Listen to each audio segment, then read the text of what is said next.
The call came out of nowhere. ICU, critical condition, come immediately. I don't remember the drive, only the burn in my chest and the way my hands shook as I ran through the hospital doors saying my husband's name like a prayer. We had built a quiet, steady life.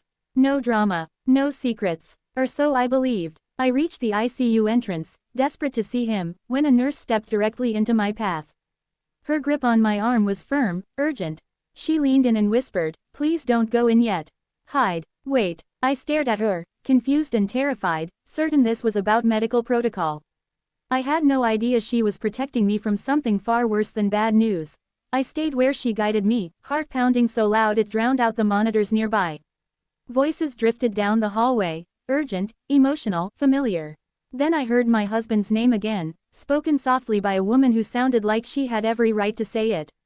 She kept asking if he was awake, if he could hear her, if he was going to be okay. The nurse beside me stiffened, her eyes never leaving the corridor. My stomach dropped. This wasn't a relative's panic or a friend's concern. It was intimate, practiced, full of fear that came from attachment. My mind fought it, clinging to excuses, replaying old memories, convincing myself I was imagining things, until the truth started pressing in, heavy and unavoidable. I saw her before I could stop myself. She rushed forward, tears streaking her face, and reached for him like it was instinct, like she'd done it 100 times before. No one questioned her presence. No one stopped her. A doctor spoke to her gently, explaining his condition, calling her family. That word shattered everything. My vision blurred, my legs weakened, and I had to grip the wall to stay upright. In that moment, years of trust collapsed into something small and foolish. Every late night, every unexplained absence rewrote itself in my head. I finally understood the nurse's warning.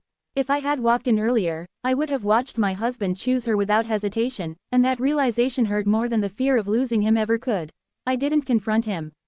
I didn't confront her. I walked away before either of them could see me break. Outside, the night air felt sharp, but it cleared my head. The nurse's words replayed over and over, and I finally understood her mercy. She spared me a public humiliation I could never erase. By the time I reached my car, my fear had settled into something colder and steadier. Love didn't vanish in that hospital, but respect did. I knew what came next: lawyers, paperwork, conversations that would end a marriage I once believed in. I cried later, alone, where no one could watch. What I carried out of that place wasn't anger or revenge. It was certainty.